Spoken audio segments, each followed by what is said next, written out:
Chapter 9. An Evening at Four Winds Point.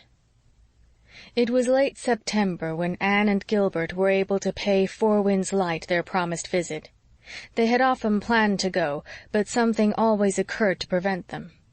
Captain Jim had dropped in several times at the little house. "I don't stand on ceremony, Mistress Blythe," he told Anne. "It's a real pleasure to me to come here, and I'm not going to deny myself just because you haven't got down to see me. There oughtn't to be no bargaining like that among the race that knows Joseph. I'll come when I can, and you come when you can, and so long's we have our pleasant little chat, it don't matter a mite what roof's over us." Captain Jim took a great fancy to Gog and Magog, who were presiding over the destinies of the hearth in the little house with as much dignity and aplomb as they had done at Patty's Place. "Aren't they the cutest little cusses?" he would say delightedly, and he bade them greeting and farewell as gravely and invariably as he did his host and hostess. Captain Jim was not going to offend household deities by any lack of reverence and ceremony. "You've made this little house just about perfect," he told Anne. "It never was so nice before. Mistress Selwyn had your taste, and she did wonders, but folks in those days didn't have the pretty little curtains and pictures and knickknacks you have. As for Elizabeth, she lived in the past. You've kind of brought the future into it, so to speak. I'd be real happy even if we couldn't talk at all when I come here. Just to sit and look at you and your pictures and your flowers would be enough of a treat. It's beautiful, beautiful." Captain Jim was a passionate worshipper of beauty. Every lovely thing heard or seen gave him a deep, subtle inner joy that irradiated his life. He was quite keenly aware of his own lack of outward comeliness, and lamented it. "Folks say I'm good," he remarked whimsically upon one occasion, "but I sometimes wish the Lord had made me only half as good and put the rest of it into looks. But there, I reckon he knew what he was about, as a good captain should. Some of us have to be homely, or the purty ones, like Mistress Blythe here, wouldn't show up so well." One evening Anne and Gilbert finally walked down to the Four Winds Light. The day had begun somberly in gray cloud and mist, but it had ended in a pomp of scarlet and gold. Over the western hills beyond the harbor were amber deeps and crystalline shadows, with the fire of sunset below. The north was a mackerel sky of little fiery golden clouds. The red light flamed on the white sails of a vessel gliding down the channel, bound to a southern port in a land of palms. Beyond her it smote upon and incarnadined the shining, white, grassless faces of the sand dunes. To the right it fell on the old house among the willows up the brook, and gave it for a fleeting space casements more splendid than those of an old cathedral. They glowed out of its quiet and grayness like the throbbing, blood-red thoughts of a vivid soul imprisoned in a dull husk of environment. "That old house up the brook always seems so lonely," said Anne. "I never see visitors there. Of course, its lane opens on the upper road, but I don't think there's much coming and going. It seems odd we've never met the Moores yet, when they live within 15 minutes' walk of us. I may have seen them in church, of course, but if so, I didn't know them. I'm sorry they're so unsociable when there are only near neighbors." "Evidently they don't belong to the race that knows Joseph," laughed Gilbert. "Have you ever found out who that girl was whom you thought so beautiful?" "No. Somehow I have never remembered to ask about her, but I've never seen her anywhere, so I suppose she must have been a stranger. Oh, the sun has just vanished, and there's the light." As the dusk deepened, the great beacon cut swathes of light through it, sweeping in a circle over the fields and the harbor, the sandbar and the gulf.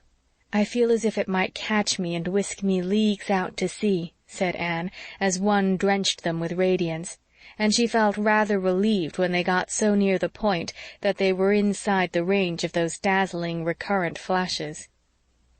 As they turned into the little lane that led across the fields to the point, they met a man coming out of it, a man of such extraordinary appearance that for a moment they both frankly stared. He was a decidedly fine-looking person, tall, broad-shouldered, well-featured, with a Roman nose and frank gray eyes. He was dressed in a prosperous farmer's Sunday best. In so far, he might have been any inhabitant of Four Winds or the Glen.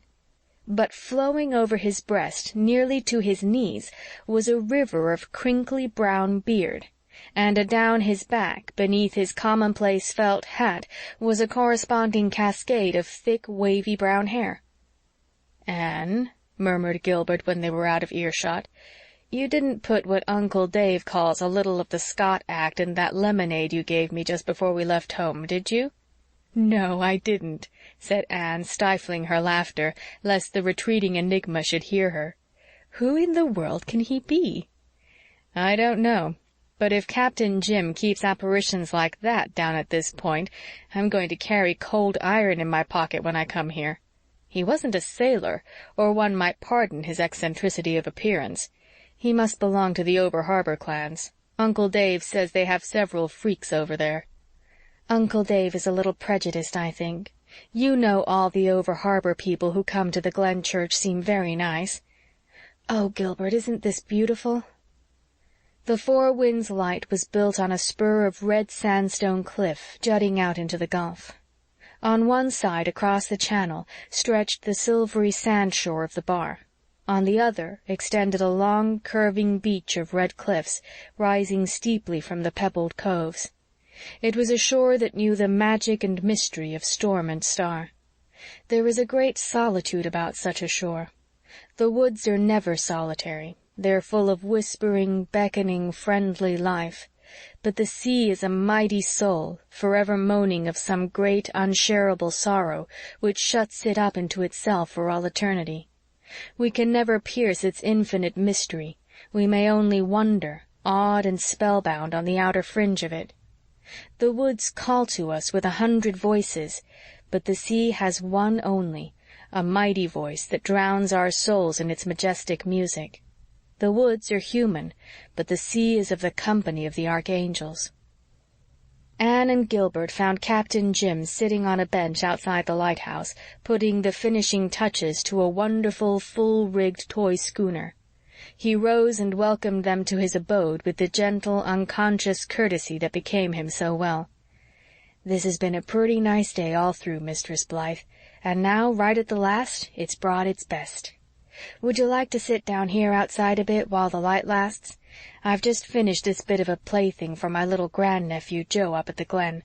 After I promised to make it for him, I was kind of sorry, for his mother was vexed. She's afraid he'll be wanting to go to sea later on, and she doesn't want the notion encouraged in him. But what could I do, Mistress Blythe? I'd promised him, and I think it's sort of real dastardly to break a promise you make to a child. Come, sit down. It won't take long to stay an hour." The wind was offshore and only broke the sea's surface into long, silvery ripples and sent sheeny shadows flying out across it from every point and headland like transparent wings. The dusk was hanging a curtain of violet gloom over the sand dunes and the headlands where gulls were huddling. The sky was faintly filmed over with scarves of silken vapor. Cloud fleets rode at anchor along the horizons. An evening star was watching over the bar. "Isn't that a view worth looking at?" said Captain Jim with a loving, proprietary pride. "Nice and far from the marketplace, ain't it? No buying and selling and getting gain. You don't have to pay anything. All that sea and sky free, without money and without price.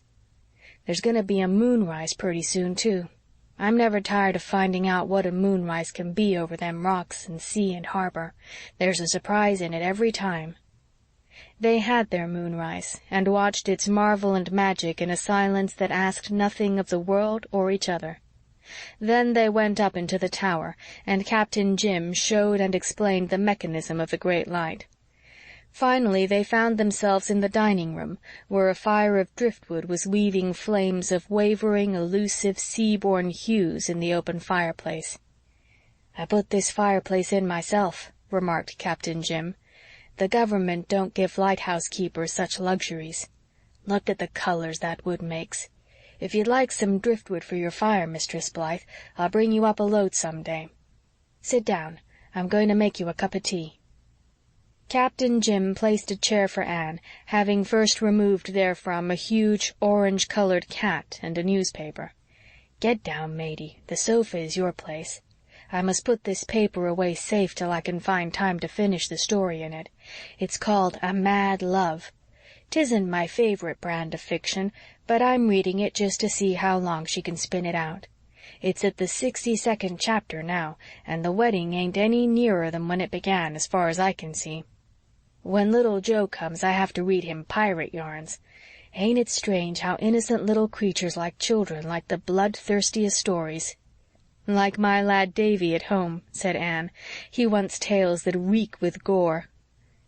Captain Jim's tea proved to be nectar. He was pleased as a child with Anne's compliments, but he affected a fine indifference. "The secret is I don't skimp the cream," he remarked airily. Captain Jim had never heard of Oliver Wendell Holmes, but he evidently agreed with that writer's dictum that Big Heart never liked Little Cream Pot. "We met an odd-looking personage coming out of your lane," said Gilbert as they sipped. "Who was he?" Captain Jim grinned. "That's Marshall Elliott. A mighty fine man, with just one streak of foolishness in him. I suppose you wondered what his object was in turning himself into a sort of dime museum freak." "Is he a modern Nazarite or a Hebrew prophet left over from olden times?" asked Anne. "Neither of them. It's politics that's at the bottom of his freak. All those Elliots and Crawfords and McAllisters are dyed-in-the-wool politicians. They're born Grit or Tory, as the case may be, and they live Grit or Tory, and they die Grit or Tory, and what they're going to do in heaven, where there's probably no politics, is more than I can fathom. This Marshall Elliott was a born Grit. I'm a Grit myself in moderation, but there's no moderation about Marshall. 15 years ago there was a specially bitter general election. Marshall fought for his party tooth and nail. He was dead sure the Liberals would win. So sure he got up at a public meeting and vowed that he wouldn't shave his face or cut his hair until the Grits were in power. Well, they didn't go in, and they've never got in yet, and you saw the result today for yourselves. Marshall stuck to his word." "What does his wife think of it?" asked Anne. "He's a bachelor. But if he had a wife, I reckon she couldn't make him break that vow. That family of Elliots has always been more stubborn than natural. Marshall's brother Alexander had a dog he set great store by, and when it died, the man actually wanted to have it buried in the graveyard, along with the other Christians, he said. Course he wasn't allowed to, so he buried it just outside the graveyard fence, and never darkened the church door again.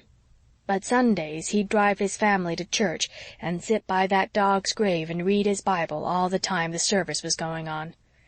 They say when he was dying he asked his wife to bury him beside the dog. She was a meek little soul, but she fired up at that. She said she wasn't going to be buried beside no dog, and if he'd rather have his last resting place beside the dog than beside her, just to say so. Alexander Elliott was a stubborn mule, but he was fond of his wife, so he give in and said, 'Well, durn it, bury me where you please. But when Gabriel's trump blows, I expect my dog to rise with the rest of us, for he had as much soul as any derned Elliott or Crawford or McAllister that ever strutted.' Them was his parting words. As for Marshall, we're all used to him, but he must strike strangers as right down peculiar looking.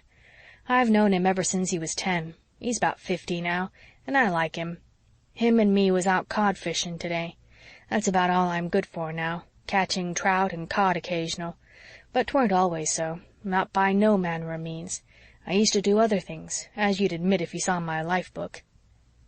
Anne was just going to ask what his life book was when the first mate created a diversion by springing upon Captain Jim's knee. He was a gorgeous beastie, with a face as round as a full moon, vivid green eyes, and immense white double paws. Captain Jim stroked his velvet back gently. "I never fancied cats much till I found the first mate," he remarked, to the accompaniment of the mate's tremendous purrs. "I saved his life, and when you've saved a creature's life you're bound to love it. It's next thing to giving life. There's some terrible thoughtless people in the world, Mistress Blythe. Some of them city folks who have summer homes over the harbor are so thoughtless that they're cruel. It's the worst kind of cruelty, the thoughtless kind. You can't cope with it. They keep cats there in the summer and feed 'em and pet 'em and doll 'em up with ribbons and collars, and then in the fall they go off and leave 'em to starve or freeze. It It makes my blood boil, Mistress Blythe.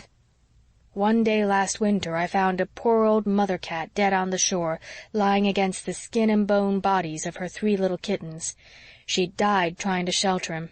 She had her poor stiff paws around 'em. Master, I cried. Then I swore. Then I carried them poor little kittens home and fed 'em up and found good homes for 'em. I knew the woman who left the cat, and when she come back this summer I just went over the harbor and told her my opinion of her. It was rank meddlin', but I do love meddling in a good cause." "How did she take it?" asked Gilbert. "Cried and said she didn't think. I says to her, says I, 'Do you suppose that'll be held for a good excuse in the day of judgment, when you'll have to account for that poor old mother's life? The Lord'll ask you what he gave you brains for if it wasn't to think, I reckon. I don't fancy she'll leave cats to starve another time." "Was the first mate one of the Forsaken?" asked Anne, making advances to him which were responded to graciously if condescendingly. "Yes. I found him one bitter cold day in winter, caught in the branches of a tree by his dern fool ribbon collar. He was almost starving. If you could 'a' seen his eyes, Mistress Blythe. He was nothing but a kitten, and he'd got his living somehow since he'd been left, until he got hung up. When I loosed him, he gave my hand a pitiful swipe with his little red tongue. He wasn't the able seaman you see now. He was meek as Moses. That was 9 years ago. His life has been long in the land for a cat. He's a good old pal, the first mate is." "I should have expected you to have a dog," said Gilbert. Captain Jim shook his head. "I had a dog once. I thought so much of him that when he died I couldn't bear the thought of getting another in his place. He was a friend, you understand, Mistress Blythe. Matey's only a pal. I'm fond of Matey, all the fonder on account of the spice of devilment that's in him, like there is in all cats. But I loved my dog. I always had a sneaking sympathy for Alexander Elliot about his dog. There isn't any devil in a good dog. That's why they're more lovable than cats, I reckon. But I'm darned if they're as interesting. Here I am, talking too much. Why don't you check me? When I do get a chance to talk to anyone, I run on terrible. If you've done your tea, I've a few little things you might like to look at. Picked 'em up in the queer corners I used to be poking my nose into." Captain Jim's few little things turned out to be a most interesting collection of curios, hideous, quaint, and beautiful. And almost every one of them had some striking story attached to it. Anne never forgot the delight with which she listened to those old tales that moonlit evening by that enchanted driftwood fire, while the silver sea called to them through the open window and sobbed against the rocks below them. Captain Jim never said a boastful word, but it was impossible to help seeing what a hero the man had been. Brave, true, resourceful, unselfish. He sat there in his little room and made those things live again for his hearers. By a lift of the eyebrow, a twist of the lip, a gesture, a word, he painted a whole scene or character so that they saw it as it was. Some of Captain Jim's adventures had such a marvelous edge that Anne and Gilbert secretly wondered if he were not drawing a rather long bow at their credulous expense. But in this, as they found later, they did him injustice. His tales were all literally true. Captain Jim had the gift of the born storyteller, whereby unhappy, far-off things can be brought vividly before the hearer in all their pristine poignancy. Anne and Gilbert laughed and shivered over his tales, and once Anne found herself crying. Captain Jim surveyed her tears with pleasure shining from his face. "I like to see folks cry that way," he remarked. "It's a compliment. But I can't do justice to the things I've seen or helped to do. I've 'em all jotted down in my life book, but I haven't got the knack of writing them out properly. If I could hit on just the right words and string 'em together proper on paper, I could make a great book. It would beat a mad love holler, and I believe Joe'd like it as well as the pirate yarns. Yes, I've had some adventures in my time, and you know, Mistress Blythe, I still lust after 'em. Yes, old and useless as I be, there's an awful longing sweeps over me at times to sail out, out there forever and ever. Like Ulysses, you would sail beyond the sunset and the baths of all the western stars until you die," said Anne dreamily. Ulysses. I've read of him. Yes, that's just how I feel. Just how all us old sailors feel, I reckon. I'll die on land after all, I suppose. Well, what is to be will be. There was an old William Ford at the Glen who never went on the water in his life 'cause he was afraid of being drowned. A fortune-teller had predicted he would be, and one day he fainted and fell with his face in the barn trough and was drowned. Must you go? Well, come soon and come often. The doctor is to do the talking next time. He knows a heap of things I want to find out. I'm sort of lonesome here by times. It's been worse since Elizabeth Russell died. Her and me was such cronies.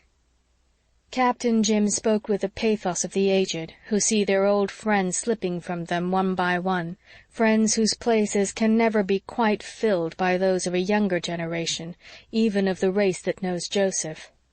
Anne and Gilbert promised to come soon and often. "He's a rare old fellow, isn't he?" said Gilbert as they walked home. "Somehow I can't reconcile his simple, kindly personality with the wild, adventurous life he has lived," mused Anne. "You wouldn't find it so hard if you had seen him the other day down at the fishing village. One of the men of Peter Gautier's boat made a nasty remark about some girl along the shore. Captain Jim fairly scorched the wretched fellow with the lightning of his eyes. He seemed a man transformed. He didn't say much, but the way he said it, you'd have thought it would strip the flesh from the fellow's bones. I understand that Captain Jim will never allow a word against any woman to be said in his presence." "I wonder why he never married," said Anne. "He should have sons with their ships at sea now, and grandchildren climbing over him to hear his stories. He's that kind of a man. Instead, he has nothing but a magnificent cat." But Anne was mistaken. Captain Jim had more than that. He had a memory. End of chapter 9.